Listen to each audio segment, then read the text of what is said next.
clean.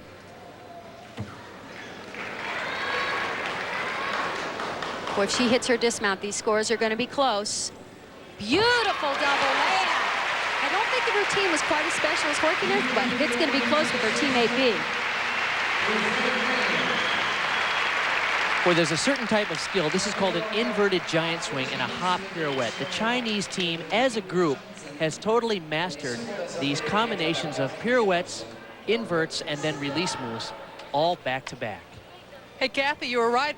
Close score, 9-8. So she does overtake her teammate for second place.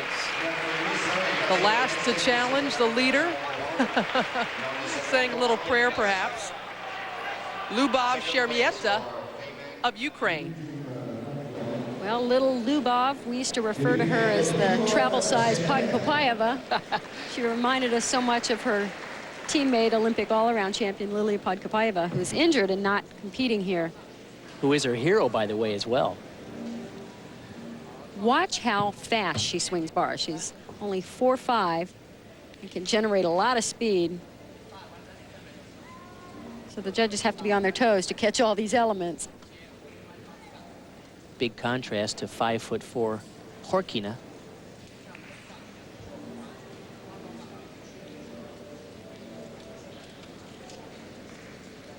Very nice routine so far. No, little leg separation on the landing, but she didn't move those feet. Boy, this has been one great bar final.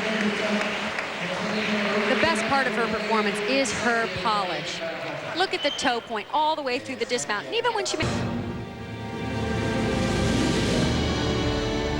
This whole team is a combination of everything: personality, style, strength, you know, aggressiveness. Everybody's little something made a whole team special. The kids were there for a common goal to win the gold medal. It's a whole different story than just going to win a medal. That night was just the most incredible night, and I felt magic in the air. The crowd, as soon as we step in, the flashes, the millions, like million stars on the sky coming from all over, the encouragement, USA, come on girls, let's go get them. It made you want to hold your head up higher. And I think that that's where those girls got that little extra edge of confidence, because they knew every person there was pulling for them. You could barely hear anything else. You just heard this massive crowd screaming out USA, and, you know, it almost brought tears to your eyes. I told her, you know, Jace, you are in this position because the team needs you right now to get us off to a great start. I knew it was one of the best bar routines of my life, and that I could start out the team well was just, it was a relief. Starting optional beam, I felt really confident. I just felt that it was my time. I had been training almost my entire life for that moment. As soon as we nailed the beam, then I knew it. We can't lose it. We can't lose this competition. We put 6 up, had 6 hit routines and great routines, and it just fired everybody up for floor. We had a confident lead. We had a significant lead after the first 3 events.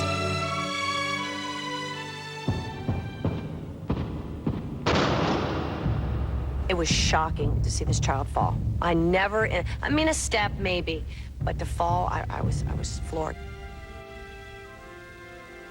I just wanted to cry for her because I felt so sorry for her. I mean, I think that those kids were so much a team at that point. I don't think she was as upset for herself as I think she was thinking I blew it for the team. I don't know. I knew I could do it. I knew I could do the vault, and just at the last minute, I couldn't make it around. Just bad luck. Because I've done that vault a million times, and I've never once messed up on it. Our first reaction was we lost the gold, but we knew that if Carrie just could pull through, and Carrie's obviously a strong vaulter too, and when she fell on her first vault, I mean, I thought the team momentum we had just lost it. When I stood up, I was kind of in shock, first of all, that I fell, and secondly, that something was wrong. I don't think anyone realized what was going on, that I was really injured. We weren't really sure, you know, if she was really hurt or if it was something that she could work through and that we should, you know, support her and say, you know, come on, Carrie, you can do it. You can do it. You understand? You can do it. I know you can do it, and you know you can do it. That's what she had to hear. There was no question in my mind. Yes, I was in pain, but I've been in a lot of pain before. A lot of athletes compete with pain, and you just try and overcome it and go again.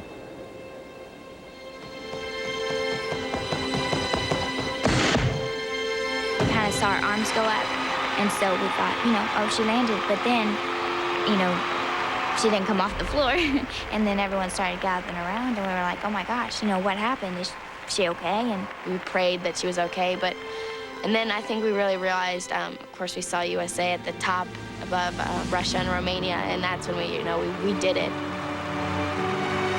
it's going to remain in the history books forever. I mean, all of our names are going to be there forever, and we all did it together.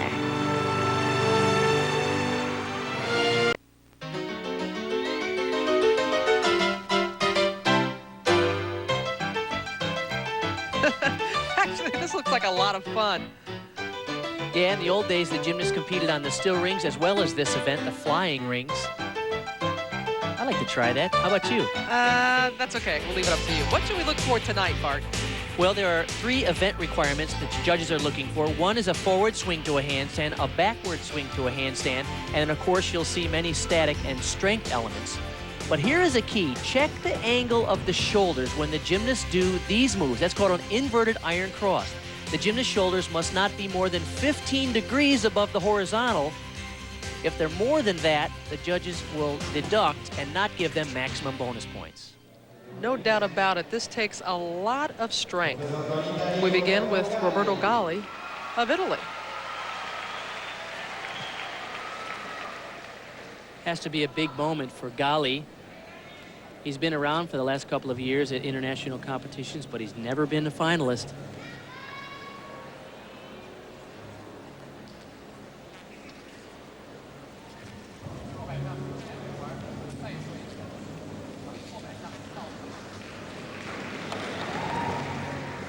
Nice positions in the strength moves. Oh, that's tough to press up from the Maltese up to the flange.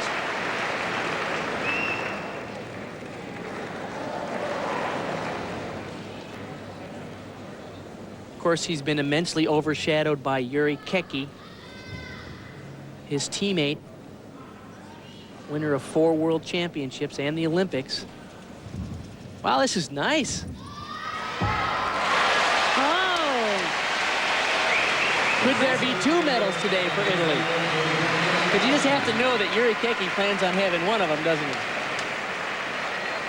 he? You would think so, Bart. You see Galli getting some congratulations from his teammate, Keki. He had beautiful form throughout this routine, especially on the dismount. And with the great ring competitors yet to come, a perfect landing is absolutely imperative. And he starts it off well. One of those must-stick situations. 9.575. Will it be good enough for a medal? Someone who's won quite a few medals on the still ring, Szilveszter Csollany of Hungary, 27 years old. Bit unusual to see a gymnast still competing at that age.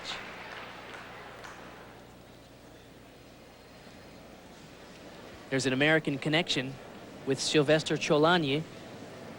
Lived in St. Louis for the last couple of years, now moving to Sacramento with his wife to coach out there. Many times finalist and 2 times silver medalist, once in the Worlds and once in the Olympics on this event. Nice positions in the inverted iron cross, very solid. He knows today he's in the field with the best of them all, Yuri Keki. Oh, nice control.